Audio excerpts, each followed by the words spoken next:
Mais on va profiter de la présence de Vincent Lechen pour évoquer l'équipe d'Ajoie qui est donc quasiment en tête du championnat. Un seul petit point de retard sur Langenthal et la Chaux-de-Fonds. Quelques dossiers, notamment celui de l'entraîneur Gary Sheehan. Il a un contrat dans les mains, mais il n'est pas encore signé ou c'est fait? Non, ce n'est pas fait encore, mais c'est vrai qu'on a discuté depuis plusieurs semaines. On est très content du travail qu'il fait au sein du HC Ajoie. C'est un professionnel et puis il connaît vraiment bien son métier et surtout, il a du plaisir à le faire et ça, c'est une chose qui est importante. Que reste-t-il à régler? Quelques petits détails. C'est les petits détails qui font la différence, c'est ça? Exactement, exactement. Gary Sheehan, c'est vraiment l'entraîneur à conserver, hein, Antoine Desclous, pour poursuivre le travail à Ajoie. Oui, absolument, je suis fan. Ce serait difficile de dire non.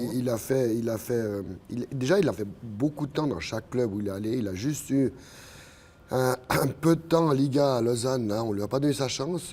Je pense qu'aujourd'hui, c'est aussi un entraîneur qui serait mieux pour la Liga. Peut-être s'il n'a pas signé, c'est qu'il l'aimerait encore. Parce que comme tout le monde, on a envie d'arriver tout en haut. Mais c'est une obligation, je pense, pour un joueur de signer Gary. Hein. Un mot sur le contingent.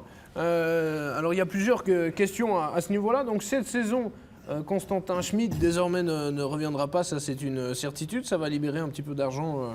Comment est-ce que vous souhaitez l'investir? Alors il faudrait l'investir avec intelligence. Ça ne sert à rien maintenant de partir sur des pistes et puis être déçu. Je pense qu'il faut prendre le temps. L'équipe aujourd'hui, elle va bien. On a un super état d'esprit. On a une équipe qui travaille. On est à un point, comme tu l'as dit, de la première place, avec l'équipe qui a le plus de victoires en Swiss League. Et c'est vrai que c'est un plaisir de travailler avec cette équipe. Un mot également sur le contingent pour la saison prochaine. Un des dossiers, c'est le gardien, avec Dominique Niffeler, qui était déjà très convoité cet été, notamment par Cloton. Là, c'est une nécessité pour vous de tenter de le renouveler. Écoutez, en Swiss League... Non, l'important aujourd'hui, c'est vrai qu'avec 94% d'arrêt, c'est vrai que c'est un des meilleurs gardiens de la Swiss League. Aujourd'hui, on a un deuxième gardien, entre parenthèses, Joël Eby, qui fait une excellente saison. Il a 4 matchs avec 3 shutouts.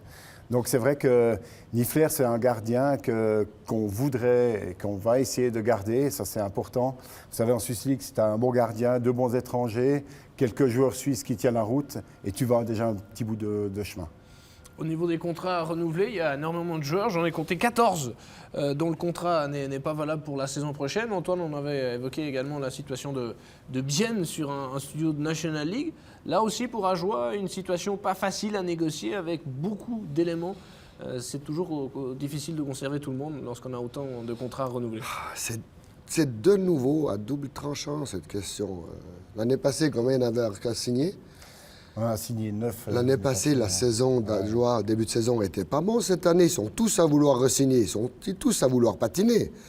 Hein, il y a toujours ce monde. La sécurité de l'emploi à long terme n'est pas forcément bon pour la performance. On était joueurs les deux. C'est comment ça va. Mais inconsciemment. Et il faut encore plus pousser quand on a les contrats. Puis finalement, il est obligé de travailler un petit peu. C'est quand même son boulot, quoi. Non, mais moi, je trouve pas que c'est un mal. Il a dit l'ambiance est bonne dans l'équipe. Je ne crois pas que ça tourmente les gens. Je crois que les résultats sont là. Il y a des discussions qui se font.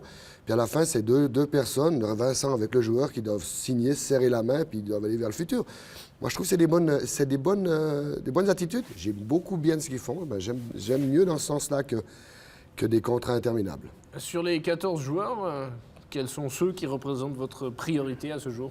C'est clair, il y a toujours 2-3 priorités au départ. C'est le capitaine, c'est les joueurs d'expérience, entre parenthèses. C'est vrai que cette année, on a une équipe un peu plus mûre que les autres années, les 3 dernières années. Et ce n'est pas pour nous déplaire, puisque ça se passe bien. Mais c'est vrai qu'on a 4-5 joueurs qui sont, je vous dirais qu'ils ont déjà le contrat dans les mains, mais qu'on n'a pas encore annoncé. Le capitaine, donc Jordan Auwert. On va parler avec vous également de la nouvelle patinoire qui va arriver en octobre 2020. Qu'est-ce que ça change réellement pour votre travail de directeur technique? Notamment, vous souhaitez signer des contrats de 2 ans pour que les joueurs soient là à l'ouverture de la nouvelle patinoire? Exactement. C'est le but, c'est de faire le moins de changements possible. Parce que, comme vous le savez déjà cette année, c'était un début de saison chaotique par rapport à la patinoire. On n'avait pas de glace. On a dû aller à Sourville, on a dû aller à la Vallée de Joux. Et c'était assez compliqué. On a bien géré avec Gary. Mais c'est vrai que dans les 2 prochaines saisons, c'est vrai que ça va être encore plus compliqué. Et c'est pour cette raison qu'on aimerait, si un joueur est intéressé, que ce soit un jeune ou un moins jeune, de signer un contrat sur 2, voire 3 saisons. Oui, d'autant plus que ces difficultés de glace, l'année prochaine, ce sera de nouveau le cas.